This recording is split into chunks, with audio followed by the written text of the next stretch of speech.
Hello students.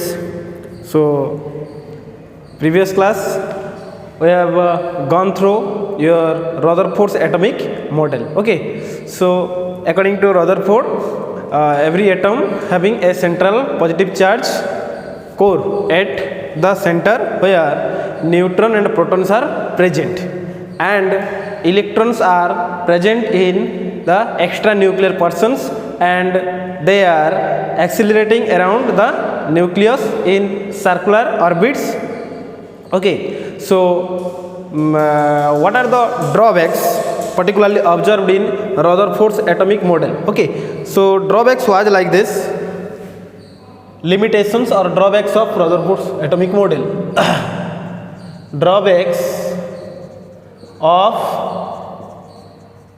Rutherford's atomic model. So what are the drawbacks? Particularly, it can't explain the stability of atom. Okay, it cannot explain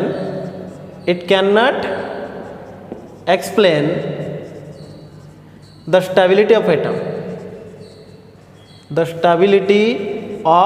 atom. How? You see, James Clerk Maxwell. Okay, according to Maxwell, since electrons are under the influence of nucleus, and whenever any charged particle is accelerating a circular path, okay, so it must emit energy in the form of radiations. Okay, so if this one is the nucleus of any atom, okay, and the electrons are circulating around it, okay, so it is a charged species electron. So whenever it moves around this nucleus or moves under the influence of nucleus, then what happens? It emits energy in the form of radiation. Okay, so when an electron moves around the nucleus, okay, it emits energy in the form of radiations.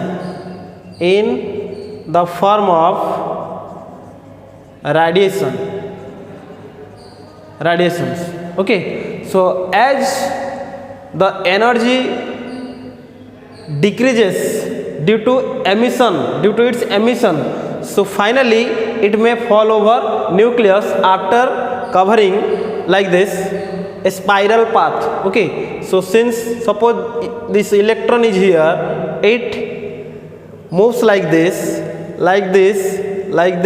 and finally it may fall over the nucleus. Okay, but practically this is not happening. So here inside nucleus the presence of neutron and protons are there. If electron fall over it, then the total atom will collapse, it can destroy. Okay, so the stability of atom cannot be explained by Rutherford's atomic model. Okay, so that's why this theory was discarded. Okay, so now we shall discuss how actually these drawbacks can be removed by your very important atomic model. Right now I am going to discuss. Okay, it is very popular. Little bit of information maybe you have got in your previous classes. That is very popular, your Bohr's atomic model. Bohr's atomic model.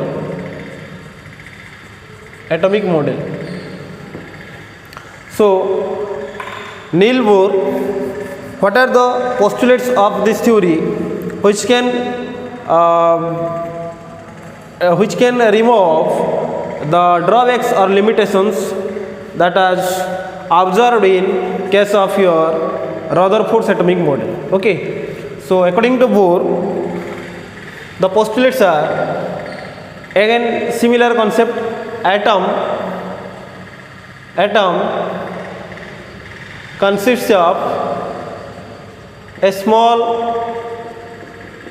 positive charge core at the center called nucleus,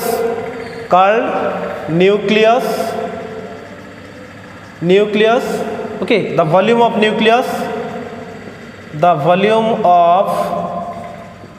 nucleus is very small as compared to the volume of atom,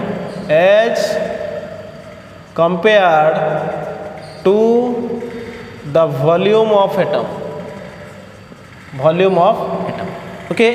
So next postulate, again the similar concept was also given by Rutherford. Next point, the electrons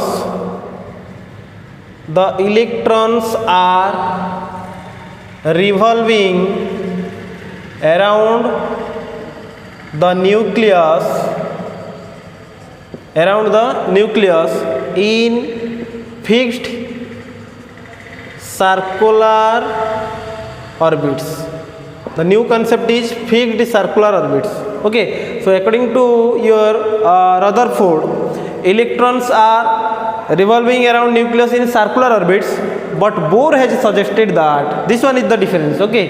Bohr has suggested that electrons are revolving in fixed circular orbits. So fixed circular orbit means these are the energy levels or orbits having constant energy, having a specific amount of energy. That means energy of such orbit is fixed. That's why this is known as fixed circular orbits, okay. And these orbits are known as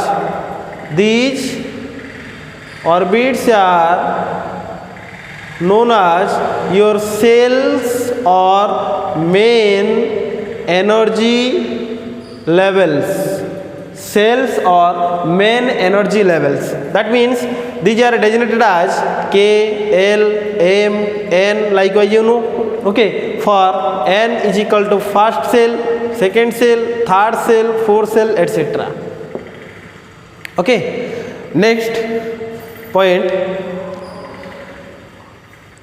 only those orbits are allowed for the circular motion of electron. Only those orbits are allowed for the circular motion of electron in which the angular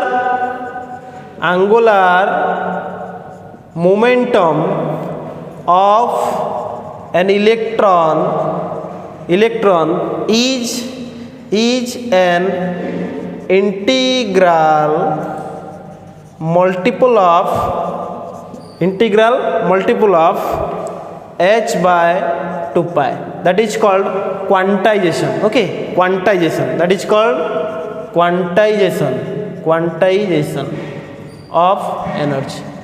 That means for first energy level the energy is fixed. That is, you can say that will be mvr, that is your angular momentum of an electron, that is equal to integral multiple of h by 2 pi, nh by 2 pi, where n is an integer.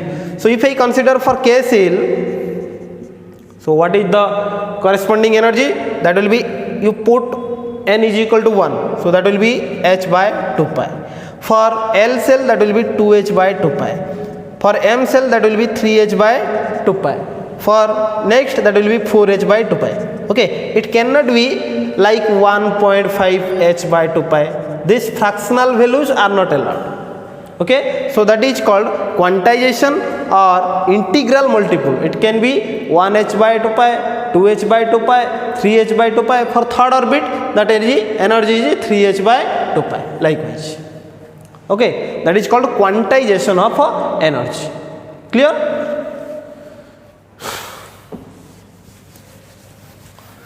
So these postulates are very important. You just remember, because lots of derivations we have to do. Okay.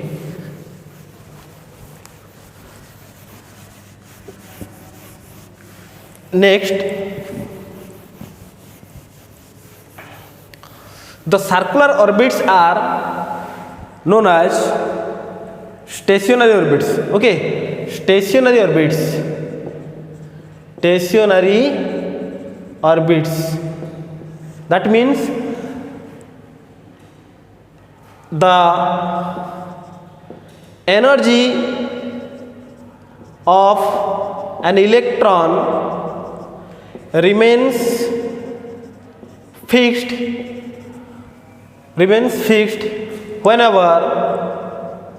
whenever it is moving along a circular path. That means the energy of an orbit is fixed. That's why this is known as stationary orbit. Stationary means fixed energy. Okay, so next, an electron can jump from lower energy level to higher energy level by gaining energy. Okay, suppose this one is nucleus, this one is n is equal to 1 k cell, this one is n is equal to 2, and this one is n is equal to 3, let's say. Okay, if electron is present here, if it absorbs energy, then it can jump from ground state to any excited state. Okay, so this n is equal to 1, this is called your ground state. That clear? So I can write over here, an electron can jumps from lower energy level to higher energy level by gaining energy. Okay, again it can back to ground state also by emitting energy. Okay, it can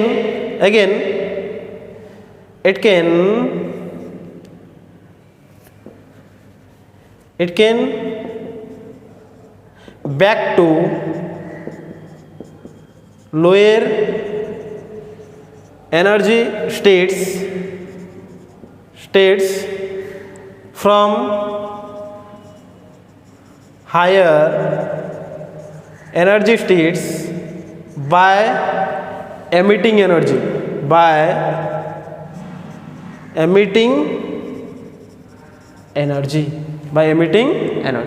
Okay, so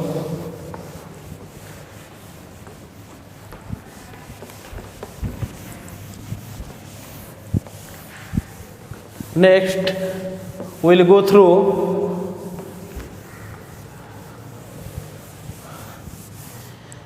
you see again the drawbacks that was observed in Rutherford's atomic model.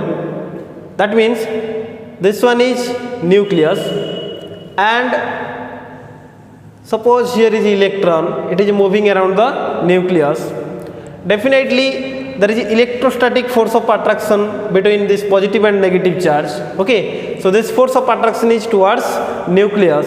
Okay, so whenever a body is traveling around the nucleus, at that moment this force of attraction is nothing but your centripetal force. There is a force, okay, centripetal force.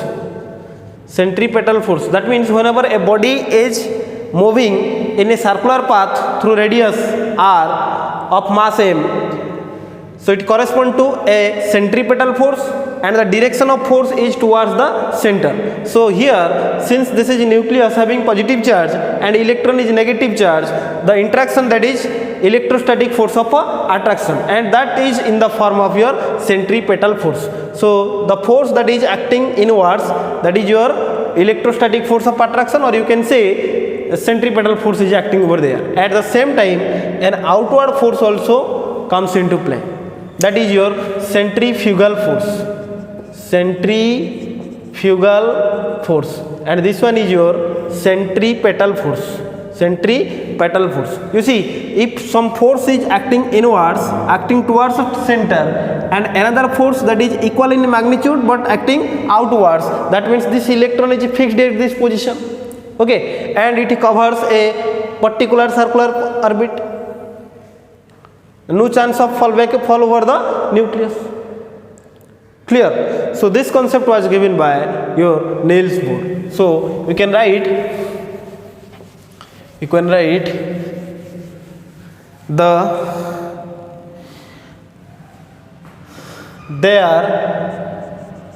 there exists a centripetal force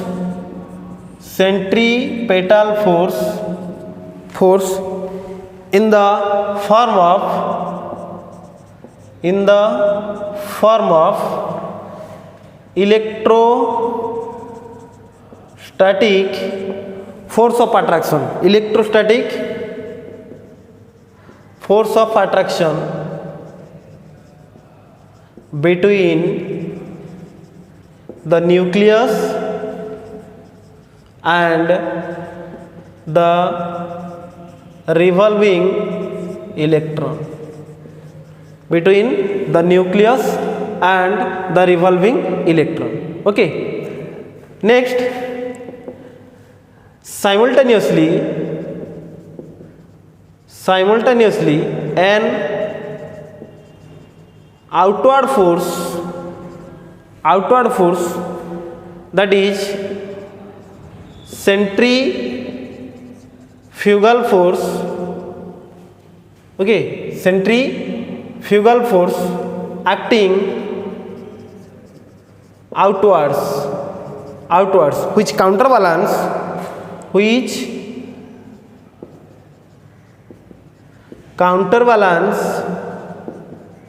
the nuclear force of attraction. That nuclear force of attraction. Okay, that's why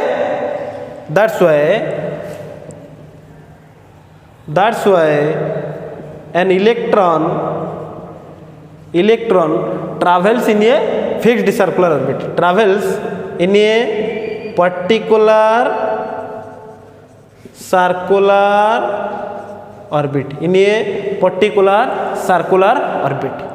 Is that okay? So now we shall discuss, since electron is revolving around the nucleus in fixed circular orbits, so let us try to calculate the radius of nth orbit. Okay.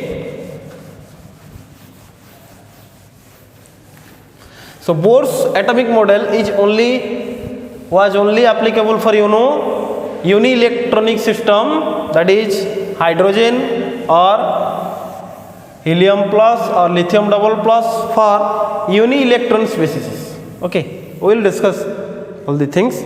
Now calculation of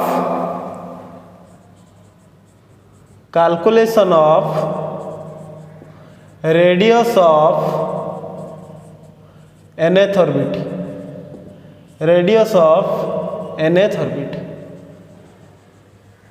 Calculation of radius of nth orbit. Okay. So from Bohr's postulate, from Bohr's postulates, we know angular momentum mvr. This angular momentum mvr, you will go through your angular momentum very well in physics. Okay, so what happens, suppose this one is center, whenever a body is covering a circular path, whenever a body of mass m and this one is its tangential velocity v, okay, having a radius r, is moving in a circular path, then the angular momentum is given by r into cross product of r to p, that is linear momentum. Okay, so that is equal to r into p, that is your m into V. So mass is a scalar quantity, you know. This is mass into R into V sin theta. You know this is vector and angle is 90 degree. So sin 90 degree, that is equal to 1. So that will be M into V into R. Okay, so this is cross product. So you just remember MVR, that is equal to NH by 2 pi. NH by 2 pi. Okay, so you can mention this one as your equation 1. Equation 1. ठीक. Now we have to calculate the radius of nth orbit. So for this, as the centripetal force is equal to the Coulombic force of attraction, that's why centripetal force I can write as Fc, that is equal to Coulombic force or electrostatic force Fe. So that implies the centripetal force that is given by mv square by r. mv square by r. So that is equal to electrostatic force of attraction. You know, if there are two charges, this is q1 and this is q2, separated through a distance r apart, so the Coulombic force of attraction is given by Fc, force of attraction, 1 by 4 pi epsilon naught q1 q2 upon r square. Okay, since here we are considering atom, so the two charges are, this is nucleus having charge Zd. Z is atomic number. So inside nucleus protons are present, so all are positive charges. So what would be the charge of nucleus? Z into E, because the charge of an electron and charge of a proton are equal in magnitude. So it's a unit positive charge, that is unit negative charge, but number of proton will be equal to Z. So charge is Ze. Okay, positive charge because proton is positive charge species, so Ze. And here the species that is electron, that is charge E. Okay, and this is the distance between them, that is R. Okay, so I can apply over here Coulombic force of attraction between these two charges, magnitude of charge Zd into E divided by R square. Okay, so force, Coulombic force of attraction will be 1 by 4 pi epsilon naught, that is Ze square upon R square. Clear? So this can be written as, that implies mv square by r, that is equal to k Ze square by r square, where this k is equal to 1 by 4 pi epsilon naught. Clear? So this can be written as your equation number 2. Equation number 2. So in order to get r, the value of r, just see, I can calculate mv square over here from equation 1. Just write down from equation 1, mv, that is equal to nh by 2 pi r. Okay, so here if I write only v, that is equal to nh by, I can write directly also here from equation 1, v that is equal to nh by 2 pi mr. 2 pi mr. Am I right? 2 pi mr. So that implies v square, that is equal to n square h square divided by 4 pi square m square into r square. This is v square. Okay, next if I back to equation number 2, back to your equation number 2, see, equation number 2 you can derive the expression for v square again also. So m from equation 2, mv square that is equal to k z e square upon r square into r. So that implies v square that is equal to k z e square r divided by r square into m. Okay, so r get cancelled over here, so I am getting over here k z e square divided by mr. Okay, so this is, let's say, equation 3 and this is equation 4. From equation 3 and 4 you can write down like this. From equation 3 and equation 4 I can write, that is k z e square upon mr that is equal to n square h square divided by 4 pi square m square r square. Okay, so you can cancel over here this mr that will be finally k z e square that is equal to n square h square upon 4 pi square mr. So you have to calculate r. So you just take this r over here, radius of nth orbit rn that is equal to n square h square upon 4 pi square m k z e square, n square h square divided by 4 pi square m k z e square. Okay, so this is the radius of nth orbit. Now you can put the values of certain quantities present in that derivation.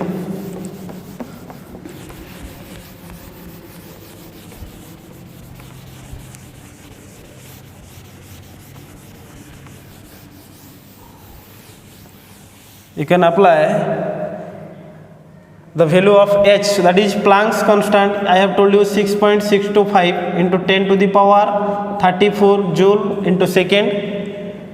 Value of pi, that is 3.14. Mass of an electron, that will be 9.1 into 10 to the power 31 kg. Okay, next charge of electron, you know, 1.6 into 10 to the power minus 19 coulomb. And the value of k, that is 1 by 4 pi epsilon naught, that will be 9 into 10 to the power 9 Newton meter per coulomb square. Okay, so you can apply 9 into 10 to the power 9 for k. So after substituting all these values, okay, so you will get the radius of nth orbit, that will be 0.529 angstrom. You just remember this one, 0.529 into n square by z angstrom. This is the radius of nth orbit, radius of nth orbit. Okay, so for hydrogen atom, you tell me. For hydrogen atom, you can write R is equal to 0.529 into number of orbit it is not mentioned to you, n square divided by atomic number can be 1, that is angstrom. So that will be 0.529 n square angstrom. Okay, you can take the value of n is equal to 1 for first orbit, n is equal to 2 for second orbit, n is equal to 3 for third orbit likewise. Is that clear? Okay.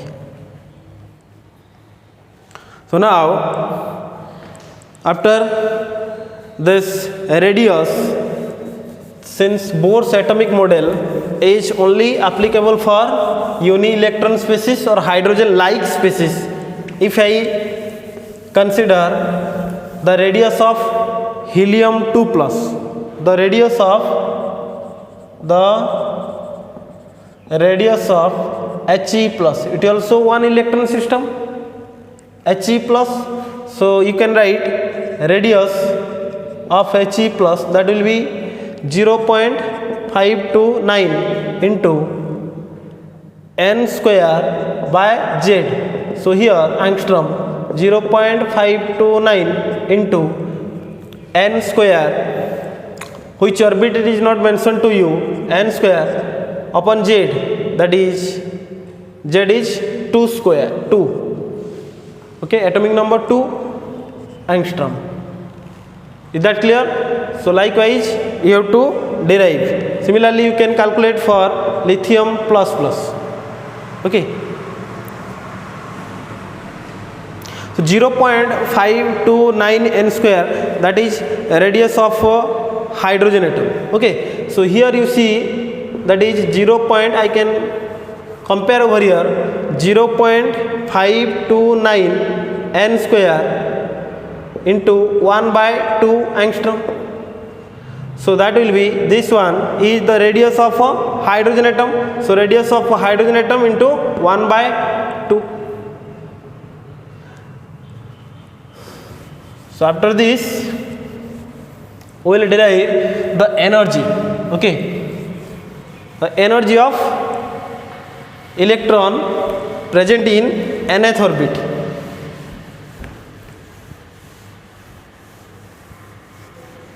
Energy of electron.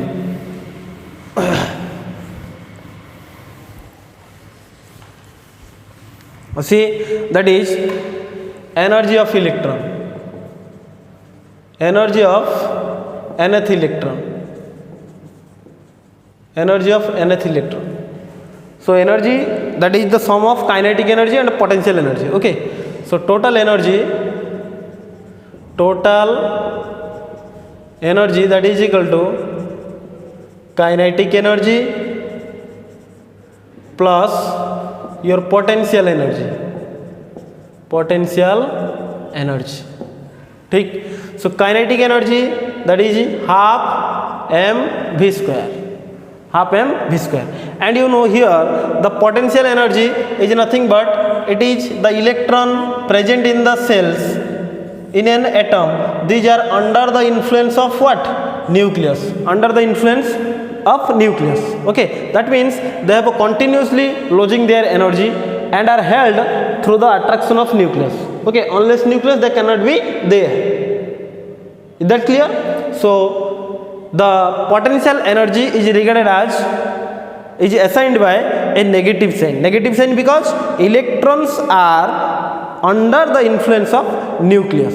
Okay, so the potential energy is nothing but it is under the influence of a nuclear charge. Okay, so here kinetic energy half mv square minus that potential energy is given by 1 by 4 pi epsilon naught z square by r. So z square means electron is here and nucleus charge is Zd. Is that clear?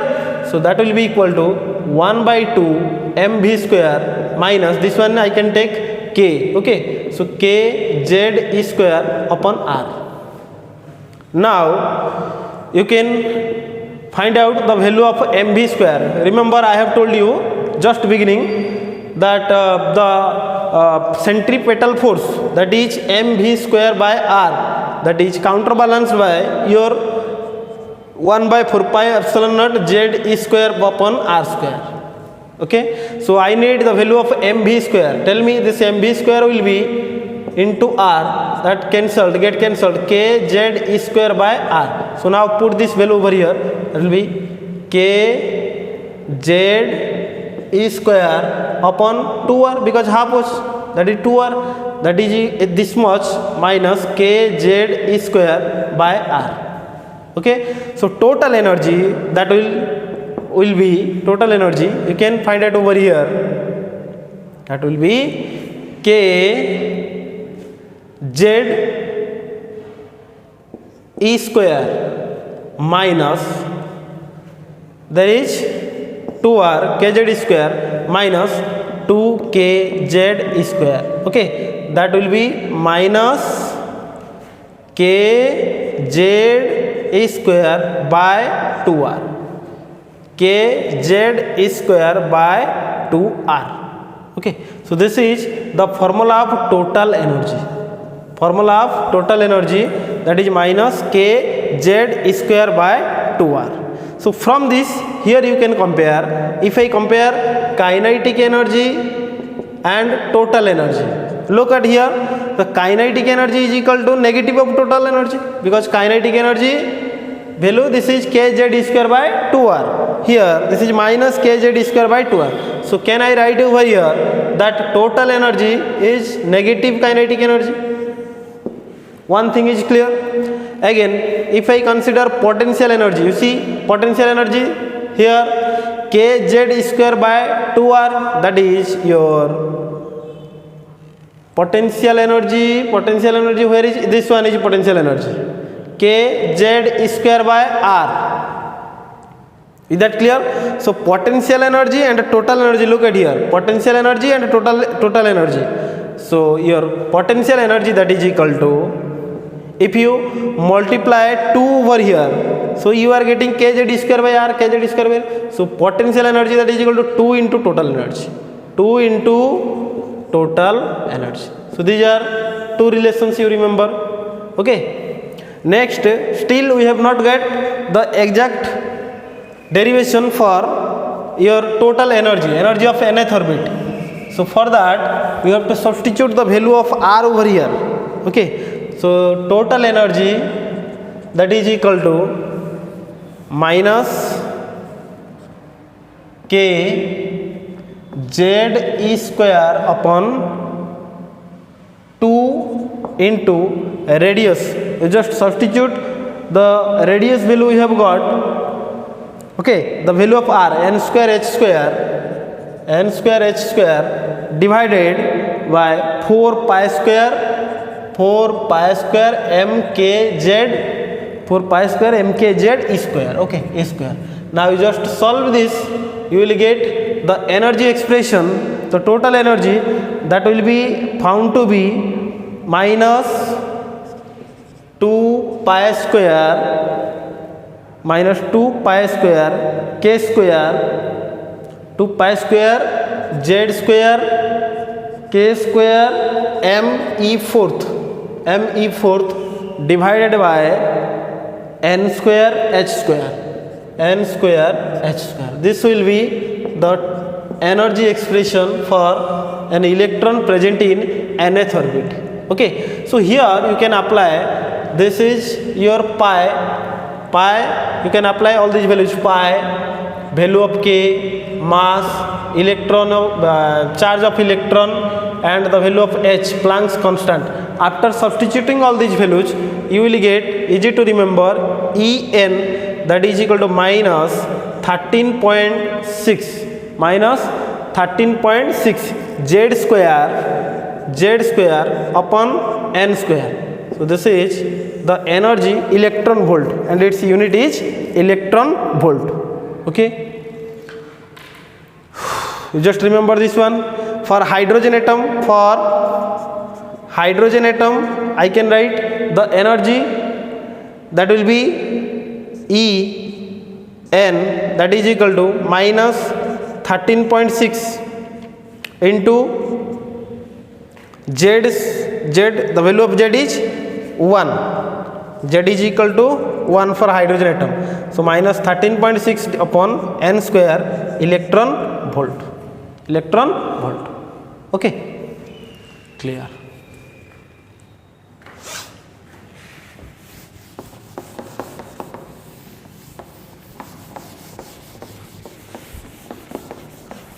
Now the amount of energy absorbed or emitted. Suppose here is your nucleus, and this one is first orbit, n is equal to 1, and this one is second orbit, n is equal to 2. Is that clear? So if an electron is here, and by absorbing energy it goes to the excited state. excited state. Then the energy difference, that is del E, that is energy difference. You can calculate this energy difference, that is equal to E2 minus E1. That will be equal to photon, energy of a photon, h nu. Okay, so what is this E2? E2 means energy of higher orbit. So for energy of higher orbit, you can write that will be minus 13.6 divided by n2. Oh, that will be 13 z square by n square. Okay, so z square by n square. This is z square by n square. Okay, so now the energy difference, that is del E, is compared to energy of photon h nu. So you can substitute the value of E2 and E1, the energy of second orbit minus the energy of first orbit. So E2 minus E1, that will be this much minus of minus this much. So you are getting del E, that is equal to 13.6 z square to 1 minus n, 1 by n square minus 1 by n2 square. So this is the value of del E. Okay, the energy change between two consecutive orbit. Is that clear? Clear. So now we will discuss some questions upon this Bohr's atomic model. Some questions upon this Bohr's atomic model. Okay. So now next you see, suppose a question is like this: which hydrogen like species, all are hydrogen like species, lithium 2 plus unielectron system. Okay, all are hydrogen like univalent species will have same radius as that of Bohr's orbit of hydrogen. So for radius of nth orbit, you have to compare which one matches with hydrogen. Okay, so just I have discussed the radius of nth orbit, that is 0.529 into n square upon z angstrom. Is that clear? So we know for hydrogen that is 1, z is equal to 1. So till now that is 0.529 into n square angstrom. We don't know which orbit it is saying. Okay, so by the way we have to compare this much. You see n is equal to 2, Li2 plus. So for Li2 plus, you see the value of z becomes 2. The value of z becomes 3. Lithium atomic number 3. So here z is equal to 3. Here z for beryllium 4.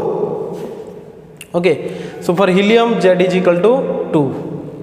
For lithium again z is equal to 3. Is that clear? Again, if I compare B, that is 0.529 into n square, n is equal to 2, second orbit, 2 square 4, that is z also 4, that is your n square, z square, that is angstrom. So 4 get cancelled, that is 0.529 angstrom. So this one will be answer, because if I consider for first orbit of hydrogen, then n is equal to becomes 1, so that will be 0.529 angstrom. Rest all you can compare, this n square it will be 4, 2, no. So here 9 and this is 3, will not possible. Okay, so answer is B. So next we will discuss. So here you see the Bohr's radius for hydrogen is approximately 0.53 angstrom.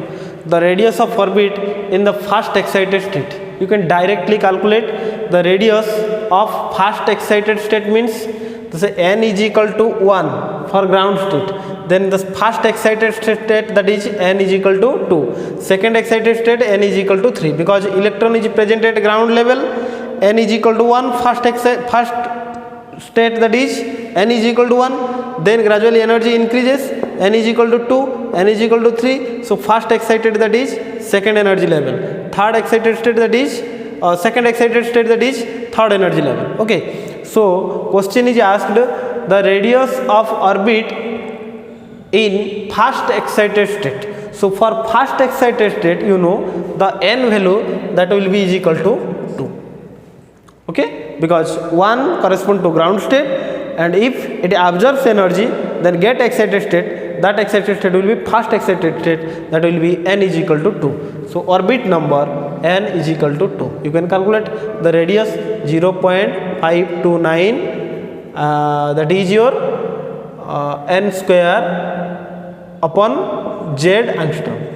This was the formula. Okay, so you can write down like 0.529 into 4, 2 square 4 divided by z is equal to 1 for hydrogen atom. You just multiply this much and you will get the answer, that will be 2.12 angstrom. Okay, 2.12 angstrom. 2.12 angstrom. So now we will discuss next numerical, that is next students, you see very important concept, that is how you calculate the ionization energy. Ionization energy means you have to remove one electron in your basic. If you go through basic, the ionization energy, that is the minimum amount of energy required to remove the electron from the outermost valence shell of a neutral gaseous atom. But right now here it is something different. You see, as you move from the nucleus, gradually the energy of cells or energy levels go on increasing. Here the energy increasing. As you move away from the nucleus, then the energy of successive cells go on increasing. Why? How it is possible? Because you just imagine here the electron is present under the influence of nucleus. Electron का खुद की energy बहुत कम है. Okay, that's why it is under the influence nucleus. So as you move away from the nucleus, the nuclear influence decreases. Conversely, the energy of electron increases.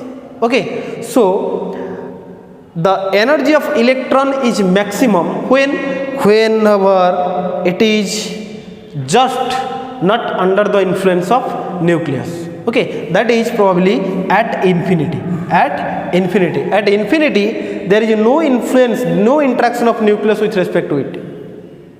That means the potential energy is 0 over here. Potential energy means nuclear force of attraction with respect to it, that is 0 at infinity.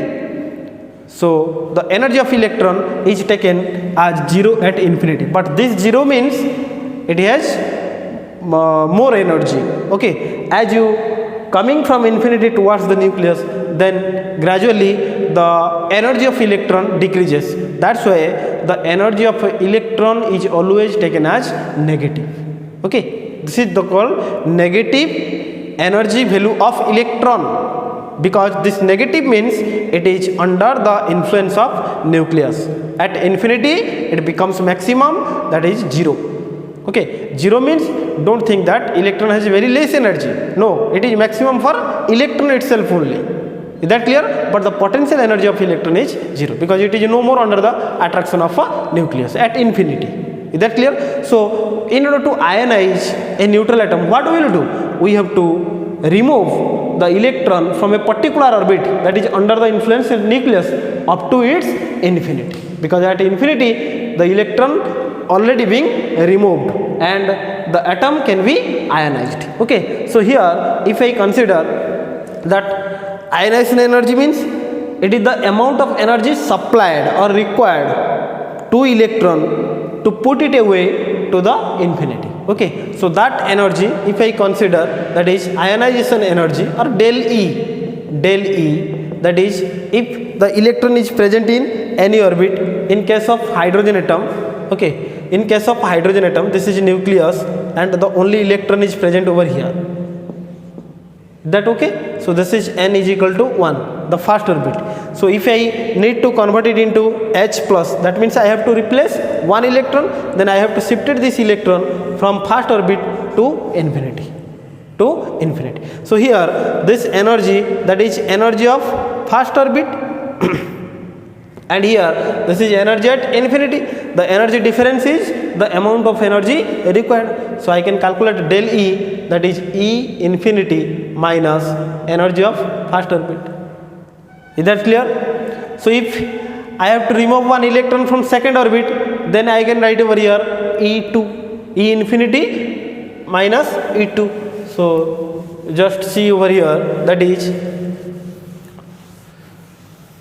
E infinity, I can write minus 13.6 n square upon z square, n square upon z square upon n square, that is z square upon n square minus of minus 13.6 z square upon n square. This is my energy difference, or this is the amount of energy required. So here you see, this n is your infinity, this one is infinity. So infinity means this will become 0, something by infinity, that will be 0. Okay, minus of minus, that will be plus. Okay, so 13.6 for hydrogen atom, I know the value of z is 1 square divided by this is the first orbit, that is 1. So the ionization energy for hydrogen, that will be 13.6 electron volt. That is the ionization energy of hydrogen, which is given you here. Okay, then calculate the ionization energy of a uni-electron species He plus.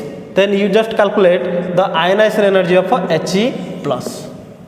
He plus. Okay, for He plus, there are 2 electron in the first cell, there are 2 electron in first cell. So here you can say E infinity minus energy of first orbit. So E infinity, that is 0, minus energy of first orbit for helium, that will be 13.6 into n square, 13.6 into z square. For helium, that is 2 row square, that will be 4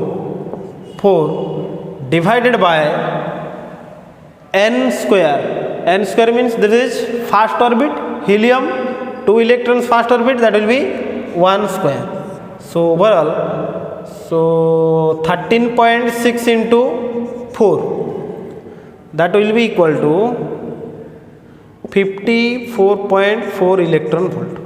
54.4 electron volt is the ionization energy for helium plus. Okay, similarly for lithium 2 plus, how can you calculate? For lithium double plus, it is also uni electron species, Li2 plus. Calculate its ionization enthalpy.